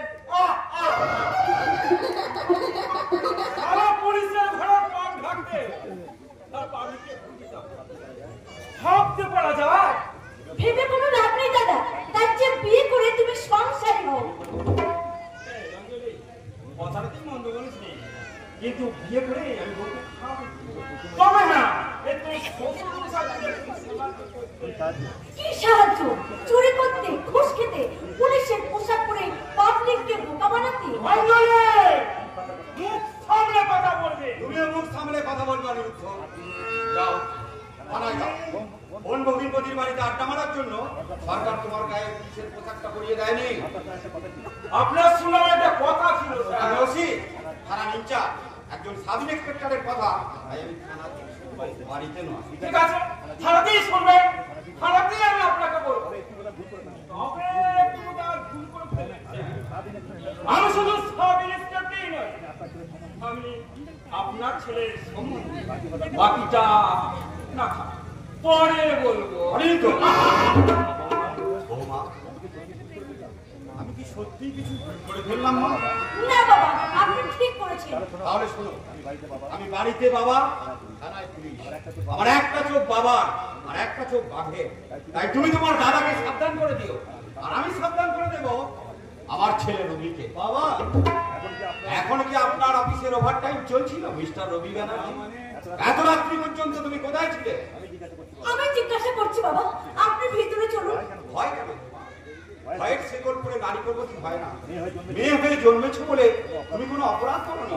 বাবা, আমার সামনে তুমি তোমার স্বামীকে জিজ্ঞাসা করো, এত রাত্রি পর্যন্ত যদি বাড়ির বাইরেই থাকলে তাহলে ঘরে বেঁধেছিল কেন? ঠিক আছে বাবা, আমি জিজ্ঞাসা করছি। এত দেরি অফিসে কাজ ছিল বুঝি? এই কৈফিয়তটা কি আমার তোমাকে দিতে হবে? হ্যাঁ, দিতে হবে। কারণ তুমিও কি অগ্নিসাক্ষী করে বিয়ে করেছি বলি আমি নিজেকে বিক্রি করে দিইনি। বিয়ে করা বউ টাকার বন্ডেল নয় যে সেই টাকায় আত্মবিক্রি করবে। কিন্তু নারী পুরুষের একে অপরকে আত্মবলিদানই বিয়ে। ওইসব পুরনো যুগের কথা এই যুগে চলে না। মার্চেন্ট অফিসের বড়বাবু মিস্টার রবি ব্যানার্জি, তাহলে বলুন এই বাবাটা, এই পুরনো বাবাটা এদিকে চলে না? চলে কি চলে না সেটা আপনি চিন্তা করুন। না বাবা, চিন্তা করবেন না, চিন্তা তোমাকেই করতে হবে, কারণ তুমি এখন বাবা হয়েছো। আমি শুধু চিন্তা করছি, এমন দেবতার মতো যার বাবা, তার এমন ছেলে হয় কি করে? আরে ছি ছি ছি ছি। শুনলেন তো বাবা, অঞ্চলের কথাগুলো আপনি শুনলেন তো? আপনি হাসছেন। আমি পুরুষ মানুষ হয়ে কি করে কাঁদি বলতে পারি, কিন্তু ভবিষ্যতে আপনাকে কাঁদতেই হবে বাবা। রবি, আমি রবি বলে কোনো রবিবার নই। আমার জীবনে কোনো ছুটি নেই। আমি ওই দেওয়ালে টাঙানো একটা ক্যালেন্ডারের মতো সপ্তাহে একটা করে লাল ঘর হয়ে বেঁচে থাকতে চাই না। আপনি যেখানে শেষ করেছেন আমি সেখান থেকে শুরু করতে চাই।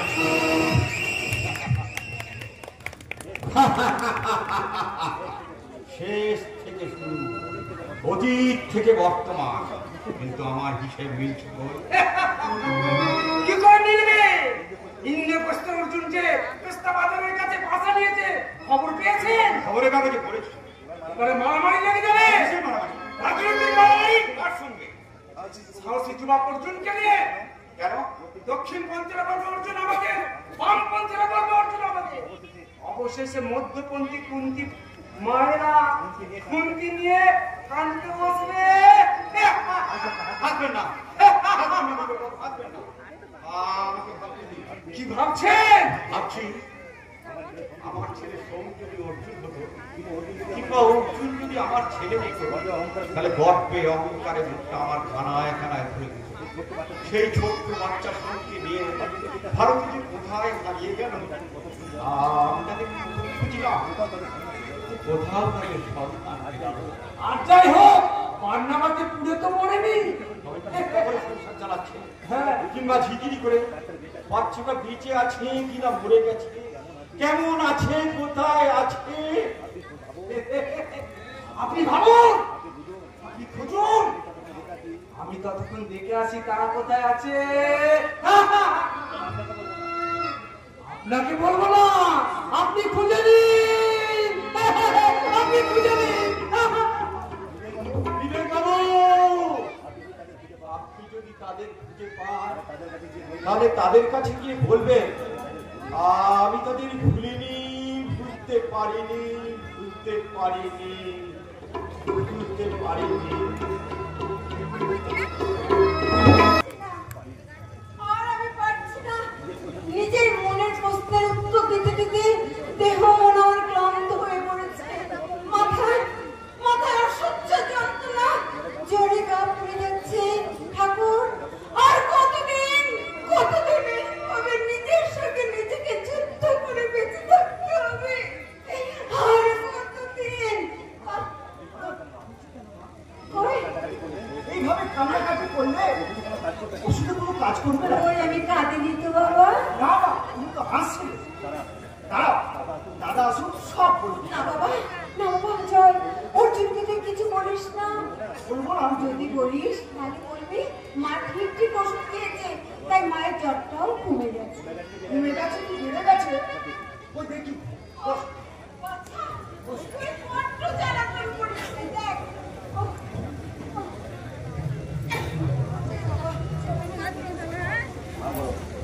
না তো, মুখে খাবি না।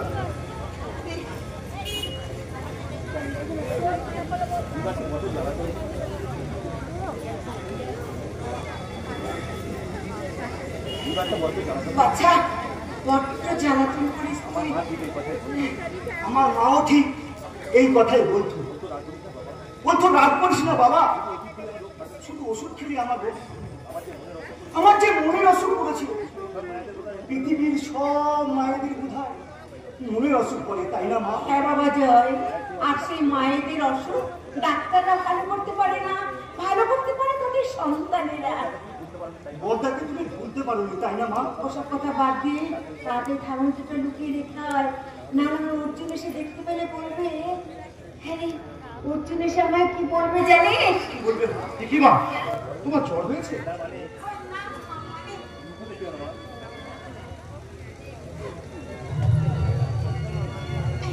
লুকোতে চেও না মা। অতীতকে যেমন তুমি তোমার জীবনের আড়ালে লুকিয়ে রেখেছো, তেমনি করে সুখের আড়ালে অসুখটাকে লুকিয়ে রাখতে চেও না। তোমার শত কষ্টের বোঝাটা আমি মাথায় তুলে নিয়েছি মা। তবু কেন এত তোমার দুঃখ বলো মা? কেন এত দুঃখ মা? তুই বুঝবি না বাবা, তুই বুঝবি না। আমি ঠিকই বুঝবো মা, শুধুই তুমিই বুঝবে না। অর্জুন, তাই তো তুমি আমাকে লুকিয়ে লুকিয়ে এখনো বাবার জন্য, দাদার জন্য তুমি চোখে জল ফেলো। এখনো তুমি তোমার স্মৃতিতে সিঁদুর করো। হ্যাঁ ওরে, আমি যতদিন বেঁচে থাকবো ততদিন আমি সিঁদুরে সিঁদুর পরবো।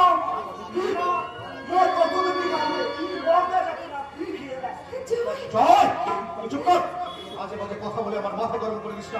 অর্জুন, আমি ডাক্তারের কাছে নিয়ে যাবো। চলো চলো চলো। আরে দাদু ভাই না, তোর মাকে আর ডাক্তারখানা নিয়ে যাওয়ার দরকার নেই, আমি ওষুধ নিয়ে এসেছি। ওষুধ নিয়ে এসেছো? কোন ডাক্তারের ওষুধ? পৃথিবীর মধ্যে সব থেকে বড় সেই ডাক্তারের নাম মা কালী। দাদু, আমি আদ্যা শক্তি মহামায়ার মহাশক্তি মা কালীর পুষ্প নিয়ে এসেছি দাদু ভাই, যার পরশেই তোর মায়ের সব অসুখ ভালো হয়ে যাবে। বাবা, আয় আয় তো মা, আমার কাছে আয়। জয়ন্তী মঙ্গলা কালী ভদ্রকালী কপালিনী দুর্গা শিবা ক্ষমা ধাত্রী সহা সদা নমস্তুতে। মানি না আমি শাস্ত্রের কথা।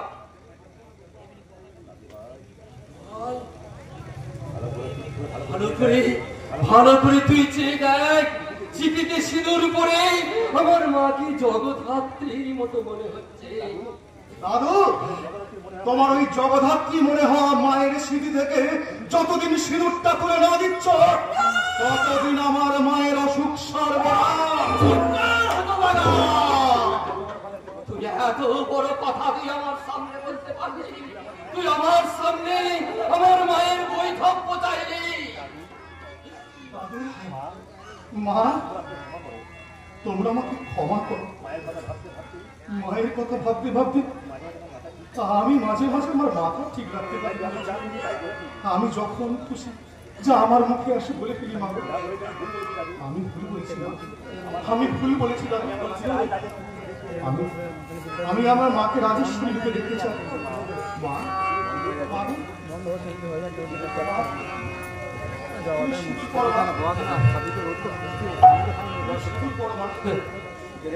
সিঁদুর পরোয়া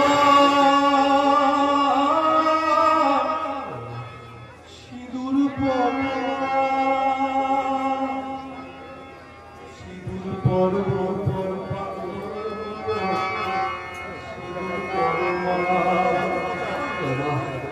রাজেশ্বরী রূপে তুমি থাকো মোর সাথে, তোমার সুস্মর রাখো মোর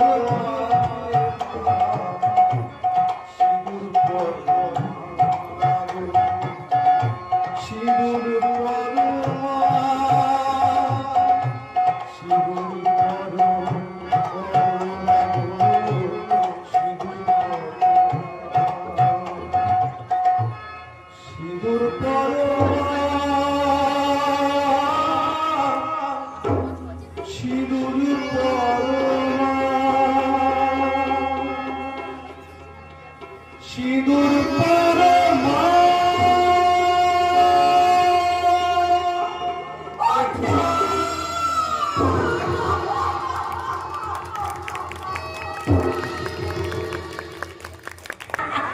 অর্জুন, তুমি কত সুন্দর।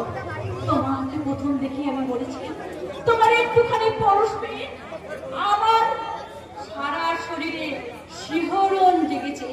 আমি তোমাকে কাছে পেতে চাই অর্জুন। আমি আমি তোমাকে ভালোবাসি অর্জুন, আমি তোমাকে ভালোবাসি। তাই তো আমি তোমাকে বলতে চাই, এই ভালোবাসা তোমাকে পেতে চাই। ওই দুটি চোখ যেন কিছু বলে যায়, ওই দুটি চোখ যেন কিছু বলে যায়। এই ভালোবাসা তোমাকে পেতে চাই, ওই দুটি চোখ যেন কিছু বলে যায়, ওই দুটি চোখ যেন কিছু বলে যায়, ওই দুটি চোখ যেন কিছু বলে যায়। অর্জুন, অর্জুন, কালে দাগ হয়ে যাবে যে, লোকে দেখলে বলবে কি? কে কে কে গোপালদা কে মরে যাবে? আরে বার করে দিই, বার করো, লোক বন্ধ হয়ে মরে যাবে। কে মরে যাবে? যাকে তুমি ওইখানে লুকিয়ে রেখেছো। তোমরা কি আইতি করছো বলো তো? আগে বলো ছবিটা কার? বলবো না, যাও। আমি জানি ওই ছবি অর্জুনের। তুমি অর্জুনকে ইয়ে মানে ভালোবেসে ফেলেছো। অর্জুনাস, গোপালদা তুমি জেনে ফেলেছো। গোপালদা কি দাদা তোমার হাতে ধরে বলছি, তুমি জেনে কথা বাবাকে বলো না। বলবো না, কিন্তু আমাকে তো বিশ্বাস নাই। কদিন চা গরম পড়েছে, পেটে গ্যাস হয়ে গেলে গোপালদা, তোমাদের ব্যাপারটা যদি মুখ ফসকে তাহলে কি হবে গোপালদা? 10টা টাকা ছাড়ো। 10 টাকা কি করবে? মানে একটা ঠান্ডা কিনে নেবো। ঠান্ডা কিনে নিলে পেটটা একেবারে ঠান্ডা হয়ে যাবে। তাহলে তোমাদের ব্যাপারটা আর মুখ ফসকে বেরিয়ে যাবে এই না। নাও গোপালদা 10 টাকা। তা বলে যেন এটাকে ঘুষ দেব না। গোপালদা, এটা আমি ধার নিলাম, গোপালদা, পরে শোধ দিয়ে দেব। না গোপালদা না, ওটা তোমাকে ফেরত দিতে হবে না। তুমি শুধু আমাদের ব্যাপারটা বলবো না, বলবো না, বলবো না। গোপালদা, যাক বাবা, বাঁচা গেল।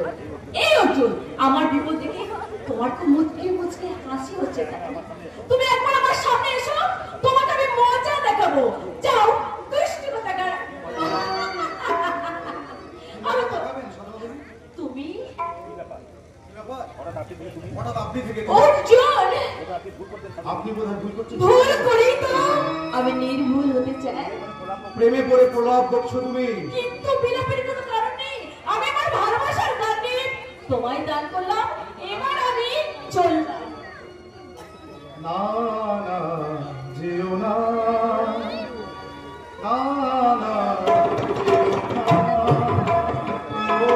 শেষ পাতাগো শাখায় তুমি থাকো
ছিলে তুমি ছিলে তুমি চিহ্নটি তার রাখো না যেও না ও শেষ পাতাগো শাখায় তুমি থাকো সিনতে এখানে কেটে দিয়ে মেজগুপ্তা কে তুমি? আমি পল্লবী। এখানে আসতে বাধ্য হলাম কারণ কিছুক্ষণের মধ্যেই ম্যানেজার মিস্টার রবি ব্যানার্জি এখানে কেন আসছে? বলো না একটু অনেক উনি কেন যখন তখন আমাদের বাড়িতে আসে? তুমি তাকে বলে দিবে পল্লবী আমাকে বলে বলবে উইদাউট পারমিশনে যেন ফাটা কখনো কোনোদিনও আমাদের কোয়ার্টারে না আসে। মিস গুপ্তা খুবই গিয়েছে তাই না? জানি না, আমি কিন্তু আপনার সব খবর জানি। কাজে লাগবে না, সিট খালি নেই। কি করে থাকবো? সিটে বসে আছি মিস সাধনা গুপ্তা। আপনি কি গুপ্ত প্রেস পঞ্জিকা, তিথি নক্ষত্র জোয়ার ভাটা সবই আপনার মুখস্থ?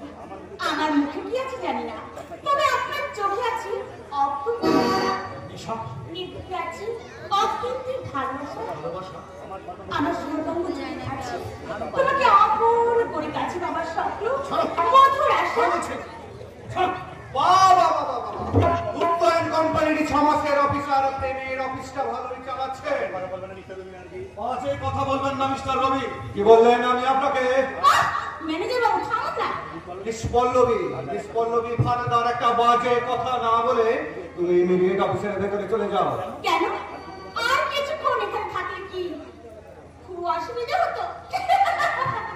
অসভ্য মহিলা, চাকরি করতে এসে ওর আড্ডা মারাটাই কাজ। আপনি দেখছি ভীষণ গাড্ডায় পড়ে গেছেন। মিস্টার অর্জুন ভট্টাচার্য, কাকে আপনি চার্জ করছেন মিস্টার ব্যানার্জি? আমি ঘরে বিবাহিতা স্ত্রী থাকতে অফিসে পল্লবীর সঙ্গে প্রেম করতে আপনার লজ্জা করে না? অর্জুন বাবু কাবু করতে চাইছেন নিখিল গুপ্তকে। আপনি পুলিশ অফিসারের ছেলে বলে নিজেকে পুলিশ মনে করে আমার দিকে পাঙ্গা নেওয়ার হাত বাড়িয়েছেন। পারবেন না? মনে রাখবেন, আমার নাম অর্জুন। অর্জুনের আর এক নাম সব্যসাচী। সব্যসাচীর সব দিকে চোখ।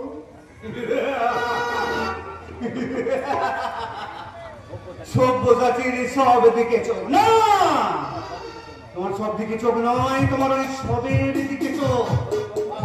আর তোমার ওই চোখটাকে আমি তুমি কি জানো?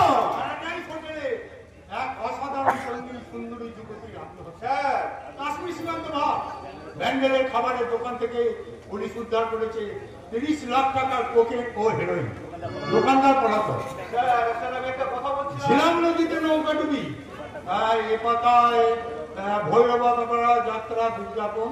বৌমা তোমার পায়ে নমস্কার। তাই এ পাতায় খেলার খবর। কিন্তু স্যার আমি বলতে চাইছি 6 মাসের মধ্যে অর্জুন ভট্টাচার্য অনেক দূর এগিয়ে গেছে। হ্যাঁ স্যার, আমার কারেক্ট? হ্যাঁ স্যার, আমার মনে হয় তাকে একটু টাইট দেওয়া উচিত। তুমি দিয়ে দাও। আমি? হ্যাঁ তুমি তো আমার রাইট হ্যান্ড ম্যান বয়। তুমি যে আমার কর্মচারী এ কথা আমি কখনো ভাবি না। তুমি আমার ছেলের মতো। সে আমি জানি স্যার, সেই জন্যই তো ওই অর্জুনের ওপর আমি তীক্ষ্ণ নজরটা রাখি। আর কেন রাখি আপনি কি জানেন? কেন? ওই যে আপনি কথায় কথায় বলেন আমি আপনার ছেলের মতো, ঠিক ওই জন্য।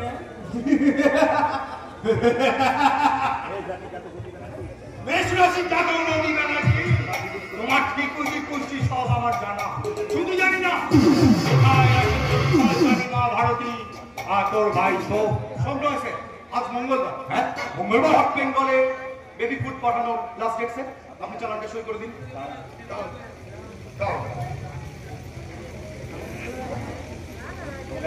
হ্যাঁ তোমাকে একটা কাজ করতে হবে। বলুন স্যার।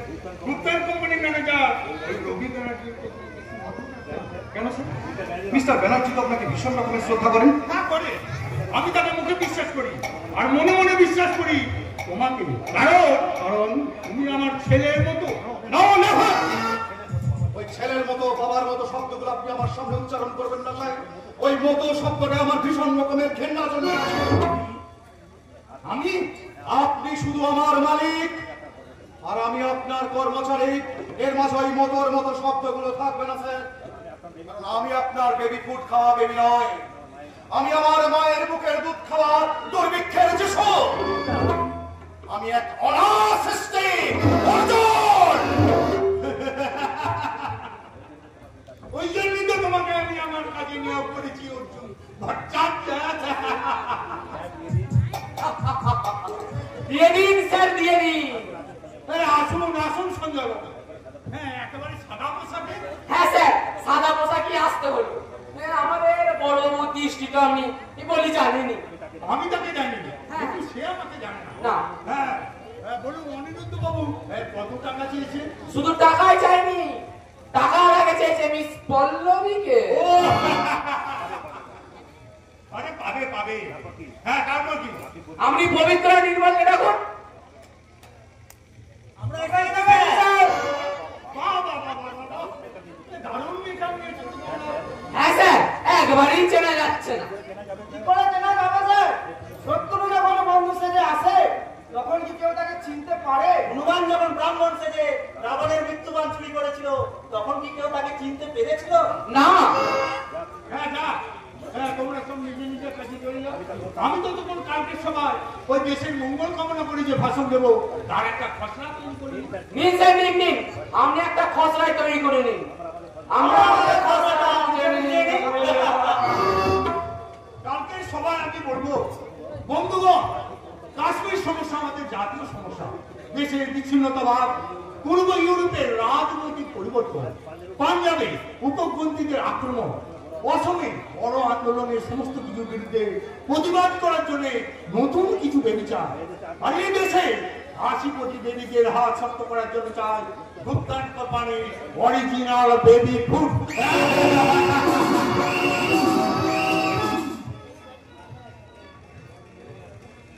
না না না না, আমার হাঁটতে ইচ্ছা করছে না, আমার ভাবতে ইচ্ছা করছে না। সঞ্জয় টাকা নিয়ে ফিরে না আসা পর্যন্ত আমার কোনো কিছুই করতে ইচ্ছা করছে না। কিন্তু সঞ্জয় এখনো ফিরছে না কেন? ফিরে এসছি স্যার, ফিরে এসছি। একটু মনে রকমে গাড়ি চালিয়ে পৈতৃক প্রাণটা নিয়ে পালিয়ে এসছি। অমন করে ভাবাচ্ছ কেন? কি হয়েছে তোমার? অ্যাক্সিডেন্ট। অ্যাক্সিডেন্ট? মানে মুখ চাপা কিছু? Spot death? না স্যার, অ্যাক্সিডেন্টটা পুরোপুরি হয়নি, হতে হতে বেঁচে গেছি। একটা ভয়ঙ্কর দুঃসাহসী যুবক গাড়ির সামনে থেকে বাচ্চাটাকে সরিয়ে না দিয়ে বাচ্চাটা একবারে পুরো শেষ হয়ে গেল। বাজে বাজে কথা বাদ দিয়ে বলুন, মিস্টার গুপ্ত কত টাকা পাঠিয়েছে? সালা ওই সোনের বাচ্চা সেবব্রত গুপ্ত আমার হাতে একটা টাকাও দেয়নি। তাহলে কার হাতে টাকা পাঠিয়েছে ওই হারামির বাচ্চা সেবাব্রত গুপ্ত? তোমাকে বিশ্বাস করেনি? সারা বাংলা বাজি পেয়েছে। সালা কায়দা করে এক লরি ড্রাগ সালা বাইরে পাচার করে দিলাম। আর সালা টাকার বেলায় সারা টেলিফোনটা বিধবা হয়ে পড়ে আছে। কাজ করে না স্যার, কাজ করে না। সারা কোন সরকারি কর্মচারী ঠিকঠাক করে কাজ করে না। তুমি ঠিক বলেছো সঞ্জয়। হ্যাঁ স্যার। ওই জন্যই তো সারা দেশটা জাহান্নামে যাচ্ছে। তোমরা চিনতে পারছো না স্যার? কি করে চিনতে পারবে? আমরা যেমন ছদ্মবেশে আছি। ছদ্মবেশে? হ্যাঁ স্যার, মৌলবী ছদ্মবেশে। আপনারাও যেমন মৌলবী, আমরাও তেমন মৌলবী। এই চলো পবিত্র, তুমি? হ্যাঁ স্যার, আমি। আর এই হচ্ছে নির্মল। নির্মল? এই, বাবা বাবা, তোমরা দারুণ ছদ্মবেশ ধরেছো, একেবারেই চেনা যাচ্ছে না। চেনা তো আপনাদেরও যায় না স্যার। এই পুলিশের পোশাক পরে যা চালিয়ে যাচ্ছে, আর চালিয়ে যাচ্ছেন বলেই তো আমাদের এই সুন্দর দেশটাকে জাহান্নামে যাচ্ছে।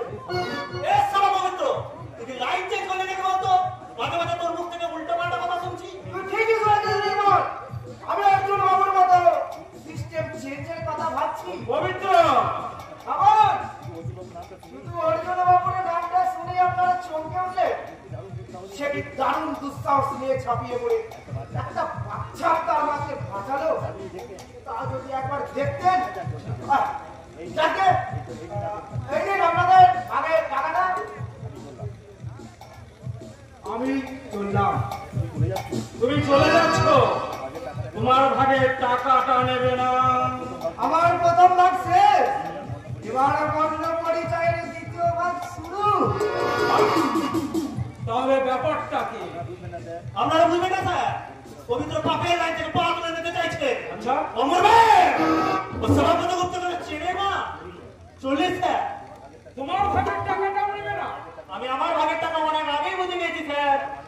তার মানে আপনারা তো ঠিকঠাক ভাগ করতেন না, যেটা করতেন সেটা হতো বাঁদরের পিঠে ভাগ। এটা নবনীতি সুধার গল্প। আমার চোখ চিটিং বাস সঞ্জয় বাবু মাঝে মাঝে উল্টো পাল্টা কথা। হ্যাঁ স্যার, সঞ্জয়, ওই জন্য সারা দেশটা জাহান্নামে যাচ্ছে। তুমি এই টাকা ভর্তি অ্যাটাচিটা শিবানী লাহিড়ির লাশের পাশে রেখে টাকা দিয়ে দাও। শিবানী লাহিড়ির ভিতরের পাশে 50,000 টাকা ভর্তি অ্যাটাচি, অথচ সেই শিবানী লাহিড়ি মাত্র 5 টাকার জন্য আত্মহত্যা করতে বাধ্য হয়েছিল। বিপদে বলা, এটা নাকি একটা সমাজতান্ত্রিক আত্মহত্যা। সারা চোর চিটিং মাস সঞ্জয়টাও মাঝে মাঝে মহাভারতের যুগে ফিরে যায়। ভাবতে পারো না? তাই আমি এখন ভাবছি কিচ্ছু ভাবার দরকার নাই অনিরুদ্ধ। এই নাও, এই হাটটা মালখানায় জমা দিও। কই, কি হলো? অমন করে দেখার কিছু নাই, ওটা একটা ছিনতাই করা হার মাত্র, কারো দেওয়া উপহার নয়। উপহার? উপহার আপনি তো দিলেন কই? কি বললে? কি বললাম তখন বুঝবেন, যখন আপনার এই নিচে চাকরিটা থাকবে না। বেরাও, আসছে বেরাও।